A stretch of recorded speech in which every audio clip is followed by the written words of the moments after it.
All right, y'all, it is Friday and it's time for another yummy dessert recipe.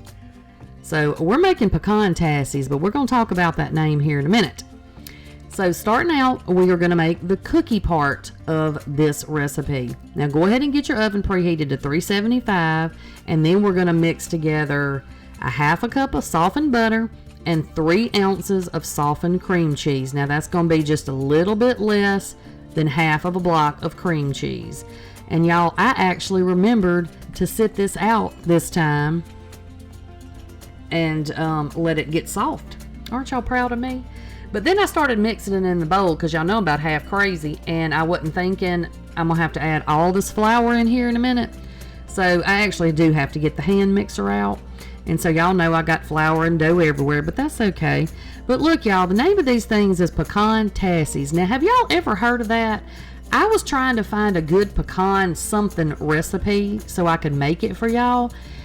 And I came across this, and I thought, that's the weirdest name I have ever heard. Like, I ain't never heard of such. But, you can name it what you want to, honey, because it sure is good. They're good, y'all. You got to try them. So anyway, we're going to get this all good and mixed up, and then we're going to get it all, kind of stir it all around, get all the stuff off the sides of your bowl and everything, and we're going to get it into a little ball, just a little dough ball. And it's still a little bit sticky at this point, but it's going to be all right. So now once you get your dough made, you're going to take a little piece of plastic wrap, and we're going to plop our little dough ball right over there in the middle of our plastic wrap. And then we're going to just wrap it up. And then we're going to stick it in the refrigerator for an hour. Now, I had mine in there not quite an hour. I should have left it in there a little bit longer because it is still a little bit too sticky when I take it out in a minute. But we'll talk about how we fix that when we get to that part. So pop that over in the fridge, and while it's in the refrigerator, we're going to get the filling made. Now look, y'all, when I cracked this egg, you see I had an eggshell, and normally I have to fish for about 45 minutes till I find the darn eggshell and I can get it out of there.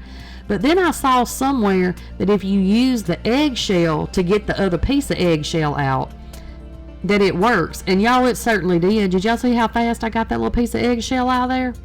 It was fantastic. So there's a little tip for y'all. But anyway, we're going to get the filling made, and you're going to just make, you're going to have 1 large egg, and let that, sit out for a little bit before you use it. You don't really want just a cold egg.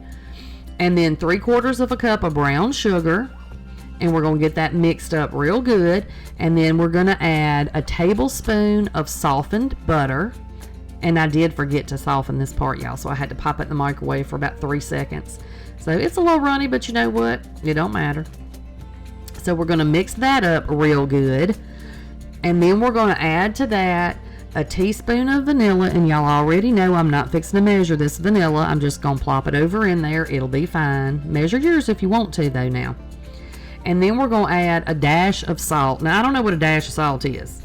So I just poured a little bit in my hand right there. And that looked close enough to a dash to me. So that's what I put in there. And it turned out fine. So I guess that's what a dash is, y'all. So just make sure that you get that all real good and mixed up. And then we're going to add our pecans to it. Now, if y'all was with me back in the holiday season when I was cooking with pecans, y'all know good and darn well that chopped pecans are not always chopped as fine as you need them to be. So I have this little handy dandy chopper, and I'm just going to put our pecans right over in there, because you'll see when I dip them out right there. Look, that's big old pieces of pecan. Don't nobody want that in a tiny cookie. So go ahead and measure out 2/3 of a cup of pecans. Now I did put a little bit more in there because you never know. So 2/3 of a cup, and I'm just going to get them chopped up a little bit. And the original recipe, well, I say the original recipe, I don't know where I got the actual recipe from because I didn't write it down. But I looked at a whole bunch of different recipes, and they were all basically the same. So anyway, the original recipe tells you to put 1/3 of a cup of the pecans in your mixture and the other 1/3 cup to sprinkle on top. Well, I didn't do that. So I started out, I measured out my 3rd cup, and then I was going to do it, and I hesitated, and I was like, you know what? Forget it. We're putting all the pecans in this doggone filling. So that's what I did. I put all 2/3 of a cup right in there in that filling, and then just mix it up. And once I got to mixing it and I saw, it's not super thick, I went ahead and dumped the rest of those pecans in there. So I probably used closer to a half a cup, 2/3, maybe 3, whatever. I used more than 2/3 of a cup, y'all. Oh, look, my measuring brain is not working tonight, but y'all saw how much I put in there. So once we get that mixed up, set it over to the side, and we're going to go ahead and get our dough out of the refrigerator. Now, like I said earlier, I feel like I should have left mine in there a little bit longer, or maybe even plopped it over in the freezer for a minute or two, because mine was still pretty sticky. So you don't have to roll this out. It's not that serious. You're going to just go ahead and try to press it out. Now, I ended up with 19 of these. You know, if you measure a little more evenly than me, you'll get about 20 of these out of here. So however you can do it to cut 20 pieces of this dough is fine. Now, I tried to cut it. You can see there are some little cut marks. It was too sticky. So what I did was I took a little bit of that all-purpose flour that I had out anyway, and I just sprinkled a little bit right over the top of it and kind of pressed it into the dough, and it made it so much better. It was just a tiny little dusting of it. Now, you're going to see here in a minute it was still sticky underneath, but you know what? We do the best we can with what we have, y'all. So I just rolled with it, and you know what? They turned out fine, so it's fine. So you just try to roll it into balls that are about an inch or so. And I see that my little ball was not quite big enough. And so I went ahead and just pulled another little piece of the dough up. And I have some flour sitting over there. And if I need it, I just kind of poke my finger down in the flour. And, you know, I have that if it gets too sticky while I'm rolling it. So just do the best that you can. You just gonna roll these up. You know, if it's a little bit, you know, if you pull up a little piece and it's too small, add a little more to it. Just roll them into as even, you know, the balls as even as you can. And, you know, that way they all kind of cook the same and come out the same. I mean, who cares if they look the same? But you know what I mean. You don't want one cooked and one burned. So, anywho, just go ahead and get them all rolled out. And then you make sure you grease your muffin pan real good. And this is a mini muffin pan. And then you're just going to go ahead and drop your little balls right over in there. And y'all, these, when I don't know why, you know, my brain is kind of crazy when I look at recipes, but I like to make recipes that I'm familiar with. But I also like to try new recipes. And this is one of those new recipes that I was trying. And, you know, and I wanted to show y'all something a little bit different and something maybe that y'all hadn't seen before.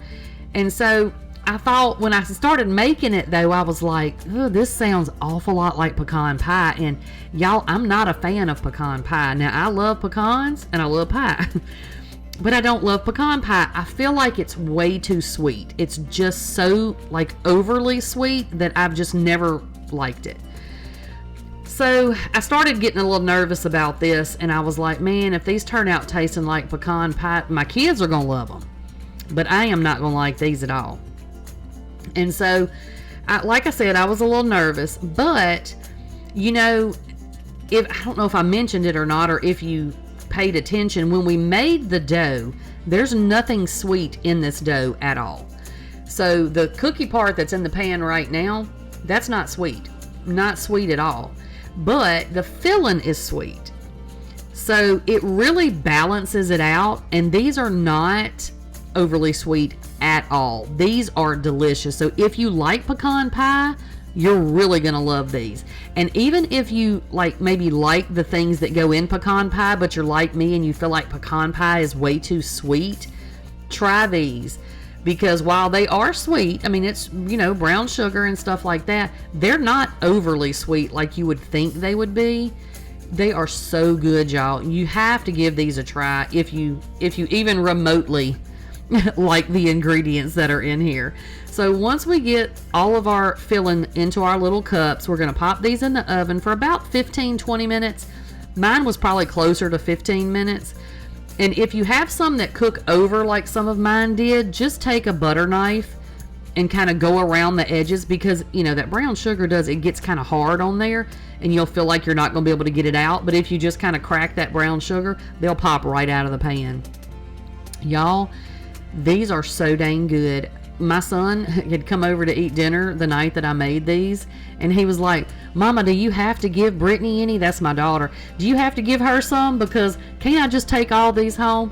Y'all, he was so stinking cute. But anyway, make these. You're gonna love them. Happy Friday. Have a great weekend, and I will see y'all back right here on Monday for another yummy recipe.